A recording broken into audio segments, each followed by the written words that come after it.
Come on, Kevin, you can do it. This game's pretty hard. Yeah. Get that momentum building. Only a few more chandeliers.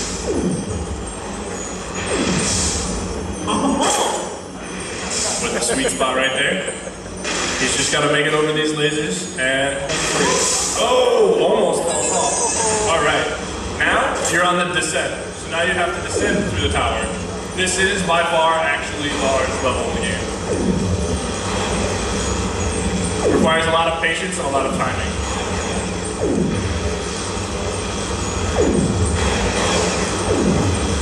First part was expertly done by Kevin.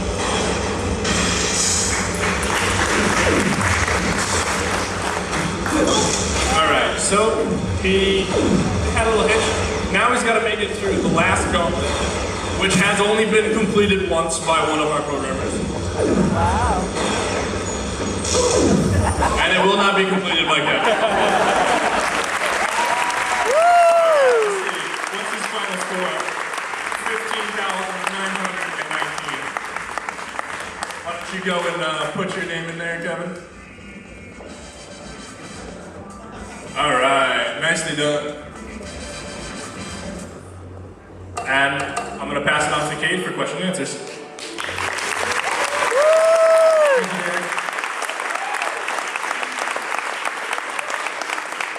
All right, so we'll go ahead and take a few questions. We got microphones here and here.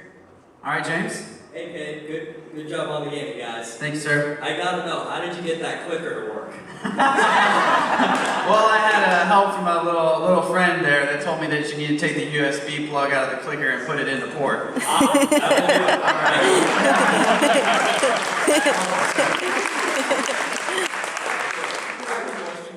All right. I noticed on your PowerPoint it said you had some art issues, but would you care to elaborate on it? How was it going back and forth with Python on your side? Yeah, sure. So we just, the question just to clarify was just what were the issues basically with the pipeline that we were having. One of the things that I wanted to mention, I'm glad you asked the question, teams need to make sure they have their pipeline nailed down to a T.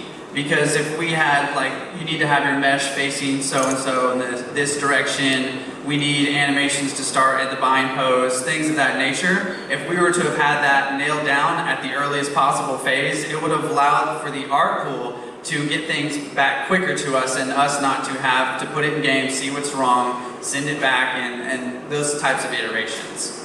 Thank you. Yeah. How you doing? I was curious on how much inspiration you guys took design-wise from Mega Man, because I saw a ton of similarities, like the vertical level and like combining obstacles later on so you can get them easier. And Okay, so since you're talking about how much inspiration we got from Mega Man and you're talking about the vertical level, well, I believe that was Spencer. So I'm going to go ahead and pass it off to him and let him answer that question. How much inspiration we took from Mega Man for the tower level, right? or just in general. A little bit, but not a whole lot. I was just like, this sounds cool. Oh, thank you. Yep, no problem. Okay.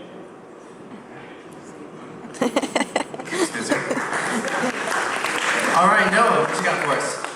Hello. Well, I was just wondering. I know since you guys have a lot of hiccups with the art, art integration and everything along that nature. I guess when did you really start really feeling like when it came to integrating the jump into the puzzle area? When did you get the puzzles to the jump, or did you get the jump first, or did you get the puzzles done then you can't even make it because my jump's not right? How did that whole evening out go? How many test runs did you have to go through before you had it feeling right? Right, so you're kind of asking which one did we perfect first before we moved on, how do they mesh? Well, basically we ran into the problems to where we were trying to complete levels and traps before our jump was really perfected. So really it took getting our jump perfected and feeling really responsive to allow us to move on to how we should space traps. I know that Cole Campbell did a lot of testing on the jump, repeatedly and really tediously, and allowed that to be perfected to the T. Does that answer your question? Yeah, that's great. All right, thanks, sir. You guys are awesome. Thank you. Andre. Hello, guys. I just want to say, I'm really proud of you guys. I know the troubles that you guys went through, and that kind of Thank you. answers my question.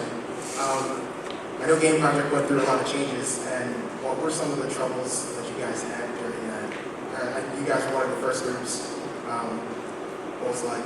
Well, you just said it right there. We were really the first group, and in any first group, there's going to be issues. We're kind of like the guinea pigs. So when you talk about things that have to change, we're the test guinea pigs, we're the rats. So we had to have this stuff tested on us, and really it's just fleshing those problems out so that GP staff can know what to look for in the future and get those hammered out. And like I said, mostly just having that pipeline nailed down, which is on our end as well, that is going to help a lot of things out for future teams. Does that answer your question? Yes, it does. All right, thank you, sir. Great game, guys. Thank you. Yes, sir. I was just curious how you implemented the swing mechanic and if it's possible to do a full loop. Okay, I'm going to pass that off to our tech lead, Zane Pickett. So, the swing mechanic, at that point when we just got done with the jump, and we had a pretty good physics system put in place, so we actually spent a lot of time on our swing mechanic. It was a good old Saturday, we just blocked it out for it.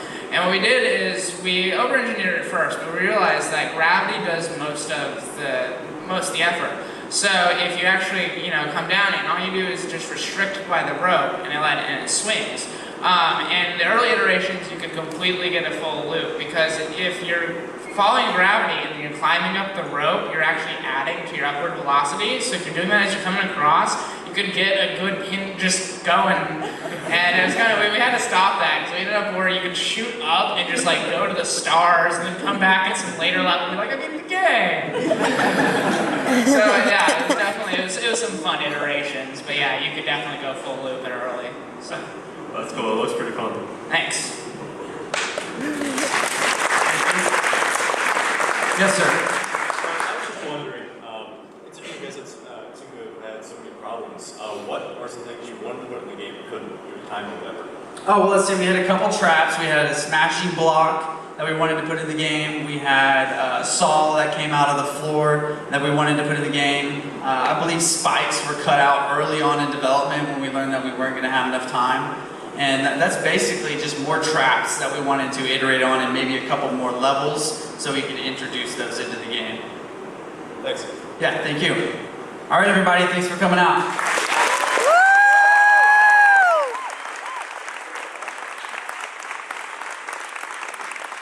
All right, no, let's keep it going for both teams.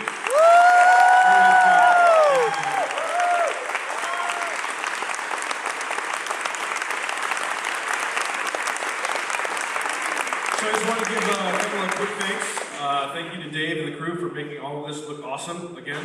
So thank you. I want to thank our program advisors who are here today for taking the time out of their schedules to come and see what the students are doing. They'll also be hanging around here a little bit and talk to students afterwards. So they'll be kind of mingling in this area. But thank you guys for coming. Appreciate that. And on behalf of myself and the rest of the GP Games staff, I want to thank everyone for coming out here today. I hope you enjoy the rest of your day here, the rest of your weekend here, and time here in Orlando, and have a great one. Thank you.